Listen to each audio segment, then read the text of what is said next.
Assalamualaikum warahmatullahi wabarakatuh. Salam sejahtera. Saya Liawati, kelas HK 18A dari Universitas Buana Perjuangan Karawang, Fakultas Hukum.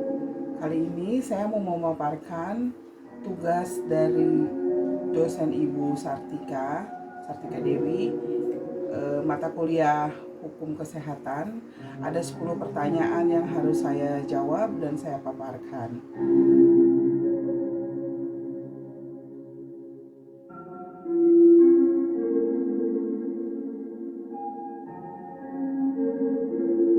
Yang pertama mengenai pengertian hukum kesehatan, tujuan hukum kesehatan, dan alasan mengapa diperlukannya peraturan dalam bidang kesehatan. Baik, hukum kesehatan adalah semua ketentuan hukum yang berhubungan langsung dengan pemeliharaan atau pelayanan kesehatan dan penerapannya. Hal ini berarti hukum kesehatan adalah aturan tertulis mengenai hubungan antara pihak pemberi pelayanan kesehatan dengan masyarakat atau anggota masyarakat. Tujuannya yaitu menyebarluaskan dan meningkatkan pemahaman mengenai hukum kesehatan dan pelayanan rumah sakit di kalangan tenaga kesehatan dan fasilitas kesehatan atau rumah sakit. Lalu meningkatkan kesadaran hukum pemberi dan penerima jasa pelayanan kesehatan agar mengerti hak dan kewajibannya. Tujuannya yang lain yaitu untuk mendorong terwujudnya praktek kedokteran atau kesehatan yang senantiasa dan sepenuhnya mempedomani ketentuan-ketentuan dalam hukum kesehatan dan penerima pelayanan atau masyarakat. Hukum kesehatan sebagai pedoman yuridis dalam pemberian pelayanan kesehatan kepada masyarakat. Hukum kesehatan pada pokoknya mengatur tentang hak, kewajiban, fungsi, dan tanggung jawab para terkait atau stakeholders dalam bidang kesehatan. Hukum kesehatan memberikan kepastian dan perlindungan hukum kepada pemberi dan penerima jasa layanan kesehatan.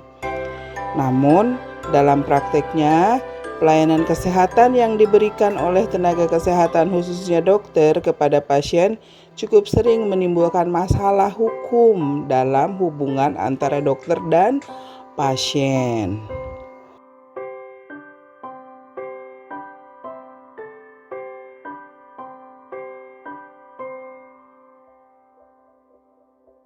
Bicara tentang kata kesehatan, sehat itu sendiri pengertiannya sudah jelas diuraikan dalam Undang-Undang Nomor 36 Tahun 2009 tentang kesehatan, yaitu kesehatan adalah keadaan sehat baik secara fisik, mental, spiritual maupun sosial yang memungkinkan setiap orang hidup produktif secara sosial dan ekonomis.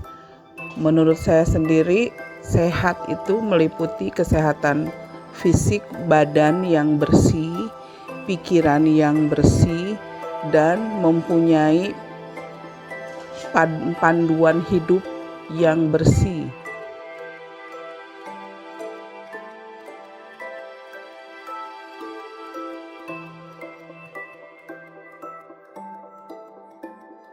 Ruang lingkup kesehatan tidak akan lepas dari kata dokter dan pasien. Ruang lingkup pasien dan dokter ini dipayungi hukum. Dilihat dari kacamata hukum, ini ada hukum perjanjian, yaitu perjanjian terapeutik. Adalah perjanjian antara dokter dengan pasien berupa hubungan hukum yang melahirkan hak dan kewajiban bagi kedua belah pihak. Jadi perjanjian atau transaksi terapeutik adalah suatu transaksi untuk menentukan atau upaya mencari terapi yang paling baik, paling tepat bagi pasien yang dilakukan oleh dokter.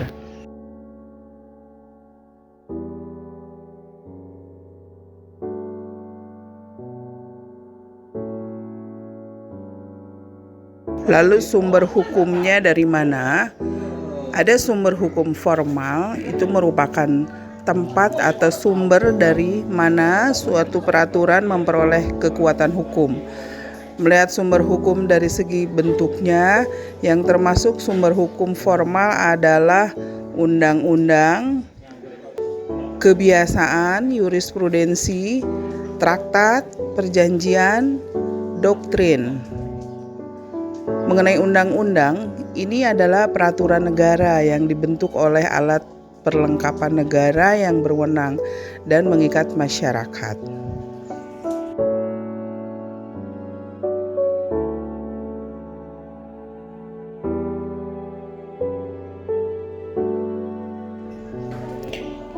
Di Indonesia ada satu lembaga dibentuk oleh pemerintah untuk membantu mengalihkan resiko kesehatan ini yang dinamakan dengan BPJS. Bila saya sebagai pengacara berkecimpung untuk mengomentari BPJS ini, saat ini saya ingin berbicara bahwa selayaknya BPJS itu terintegrasi secara nasional. Artinya kalau misalnya saya sakit di wilayah Karawang, boleh dirujuk ke luar Karawang. Sementara ini BPJS itu tidak bisa seperti itu, harus selalu dengan rekomendasi dari dokter. Jadi kalau misalnya hari Minggu dokternya libur, BPJS tidak bisa memberikan izin untuk keluar wilayah. Nah, saya sebagai pengacara membela kepada si pasien, seharusnya BPJS memberikan fasilitas itu.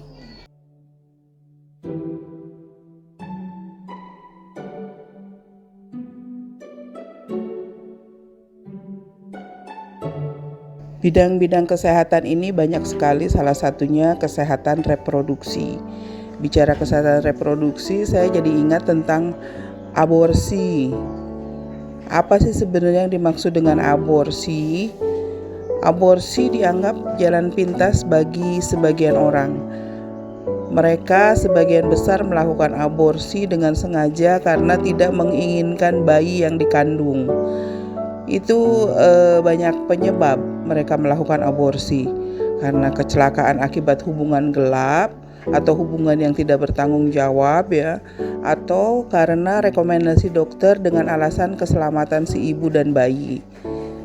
Berikut ada macam-macam aborsi yang biasanya dilakukan, antara lain abortus provocatus medicinalis, yaitu tindakan aborsi yang dilakukan karena alasan kesehatan si ibu hamil tidak dapat melanjutkan kehamilannya. Misalnya si ibu menderita penyakit jantung. Jika kehamilannya tidak dilanjutkan atau tetap dilanjutkan, akan menjadi penambahan beban kerja jantung sehingga sangat membahayakan keselamatannya.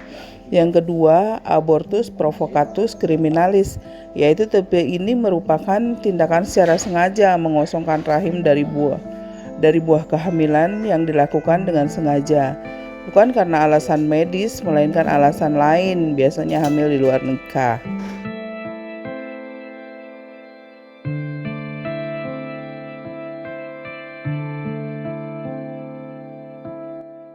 Malpraktek ini adalah praktek yang buruk. Apa yang dimaksud dengan praktek yang buruk tersebut? Yaitu secara harafiah istilah malpraktek atau malpraktis atau malpraksis artinya praktek yang buruk, bad practice, praktek yang jelek. Jika memperhatikan pengertian di atas, jelas perbuatan malpraktik bukan monopoli dari profesi medis. Ini berlaku juga bagi profesi hukum, misalnya advokat, hakim, atau dalam perbankan, semisal akuntan. Melakukan sesuatu yang seharusnya tidak boleh dilakukan oleh seseorang tenaga kesehatan, tidak melakukan apa yang seharusnya dilakukan, atau melalaikan kewajiban melanggar suatu ketentuan menurut undang-undang dengan sengaja. Nah, itu namanya malpraktek. Terus contohnya ya, contoh malpraktek perdata di luar kesehatan nih.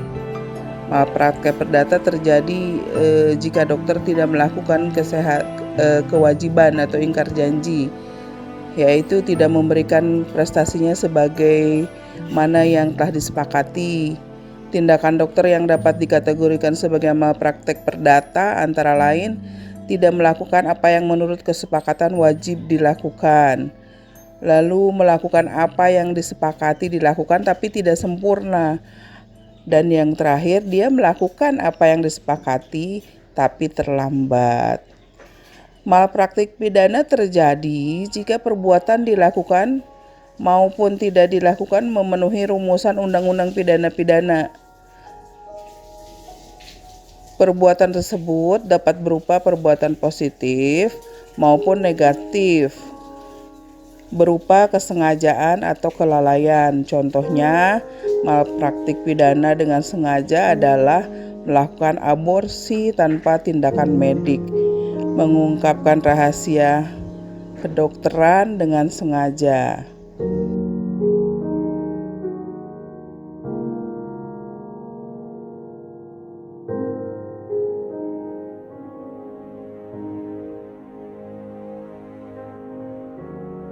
Dalam tindakan yang diambil oleh dokter ada yang namanya tindakan euthanasia, yaitu tindakan sengaja untuk mengakhiri hidup seseorang yang sangat sakit dan menderita, yang diliputi oleh rasa sakit yang tak tertahankan dan tak bisa disembuhkan, dengan cara yang relatif cepat dan tanpa rasa sakit untuk alasan kemanusiaan.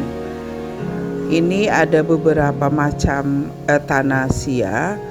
Yang pertama ada euthanasia aktif, euthanasia pasif, dan euthanasia volunteer. Kalau yang aktif itu artinya seseorang profesional kesehatan bertindak secara langsung dan aktif sengaja menyebabkan kematian pasien, misalnya dengan menyuntikkan obat penenang dalam dosis besar. Euthanasia pasif, ini tenaga profesional kesehatan tidak secara langsung bertindak dalam mengakhiri nyawa pasien, sedangkan euthanasia volunteer terjadi atas permintaan pasien kompeten. Euthanasia involunteer alias paksaan terjadi saat pihak lain mengakhiri nyawa pasien melawan pernyataan keinginan asli mereka. Pada dasarnya, prosedur euthanasia boleh dilakukan pada pasien yang menderita sebuah penyakit terminal atau fase akhir penyakit di mana peluang kematian muncul sangat besar, sehingga fokus bergeser dari terapi penyembuhan penyakit menjadi menyediakan perawatan paliatif atau meringankan rasa sakit. Namun masalahnya tidak terletak pada definisi tetapi dalam penafsiran definisi. Lalu hukum di Indonesia tentang euthanasia ini bagaimana? Di Indonesia memang dilarang, terutama untuk euthanasia aktif, dapat dipidana selama 12 tahun penjara. Akan tetapi dalam prakteknya tidak mudah menjerat pelaku euthanasia pasif yang banyak terjadi. Jika dikaitkan kembali dengan hak asasi manusia, euthanasia tentu melanggar hak asasi manusia, yaitu untuk hidup. Dalam kitab Undang-Undang Hukum Pidana (KUHP) mengatur tentang larangan melakukan euthanasia, yakni dalam pasal 344 KUHP yang bunyinya, barang siapa merampas nyawa orang lain atas permintaan orang itu sendiri yang jelas dinyatakan dengan kesungguhan hati, diancam dengan pidana penjara paling lama 12 tahun. Di Islam, Muslim ini menentang euthanasia. Mereka percaya bahwa semua kehidupan manusia adalah suci karena itu diberikan oleh Tuhan, dan bahwa Tuhan memilih berapa lama setiap orang hidup. Mereka tidak seharusnya ikut campur dalam hal ini. Dilarang bagi seorang Muslim untuk merencanakan atau mengetahui sendiri waktu kematiannya sendiri lebih dulu.